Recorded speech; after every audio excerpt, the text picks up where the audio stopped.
Workers and current retirees are less confident than ever in their ability to live comfortably in the post-employment world, according to the 2013 Retirement Confidence Survey published Tuesday by the nonprofit, Nonpartisan Employee Benefits Research Institute.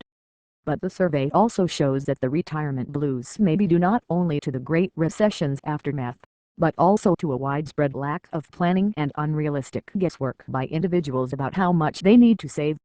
The EBRI survey stands out from the dozens of other retirement surveys for its longevity. Now in its 23rd year, it gives a measurable long-range view of American attitudes about retirement. This year's results show historically high worry about retirement security among workers and current retirees. Confidence dipped after 2007, and it's been sliding since then, says Nevin Adams, co-director of the EBRI Center for Research on Retirement Income. The EBRI surveyed 251 retirees and 1,003 workers, ages 25 and older in January. Some of their worries. Just 24% of current retirees are confident about their ability to meet basic expenses, down from 35% in 2011. More than half of the surveyed workers have saved less than $25,000 for retirement, excluding the value of their home and any traditional defined benefit pension. And just 24% of households with incomes of less than $35,000 have managed to put away any sum of money at all, down from 49% back in 2009. Employment worries are paramount. Current workers and retirees both cite job uncertainty as the biggest problem facing Americans. More people expect to rely on Social Security. 70% of retirees call it a major source of income, up from its recent low of 55% in 2007. Before the recession and stock market decline began. People expect to work longer. 36% of workers expect to stay on the job past age 65, up from 11% back in 1991. Meanwhile, the percentage of workers expecting to retire before age 65 is now half what it was 2 decades ago, down from 50% in 1991. Planning problems. All these numbers point to the profound damage wreaked by the recession, joblessness and wage stagnation. But the survey also points to another problem. Workers and retirees seem to lack the planning skills and the information to figure out what they need to save and how to save it. For example, less than half, 46% of survey respondents have tried to calculate the assets they will need for retirement.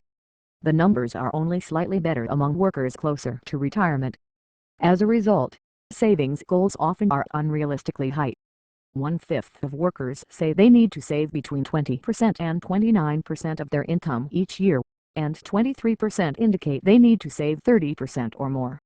The average savings rate in 401k plans is 8%, according to a recent study released by Fidelity. But the lack of planning goes beyond saving. It also means many of us have not really projected retirement expenses. Instead, people are guessing, or relying on misleading rules of thumb promulgated by the financial services industry, namely that we all will need at least 80% of pre-retirement income, if not more, in retirement. These rules of thumb are what I called rules of thumb even before the recession. Now it is more important than ever to get a realistic projection. This requires some effort, but it is not rocket science. Start by penciling out actual non-discretionary expenses in retirement, like housing, food, utilities and transportation. Remember that when you stop working, some expenses disappear: commuting, work wardrobes, lunches out, and saving for retirement itself. Compare your expense projection with what you can count on from Social Security. It will be their pensions if any and conservative annual drawdown of your savings, say 3% in the first year plus an annual adjustment for inflation. If those two columns do not match, by all means try to save more, but also sharpen up the pencil and think creatively about ways to reduce expenses. You may want to downsize to less expensive housing or eliminate other non-essential spending. The internet is littered with expense calculators that can help get you started. But the classic book on the subject is Retire on Less Than You Think Times Books by Fred Brock, the former retirement columnist of the New York Times. Brock concludes that most of us can retire on far less than the rules of thumb suggest, if we are willing to get creative. In this economy, a little creativity could just carry you a long way into retirement.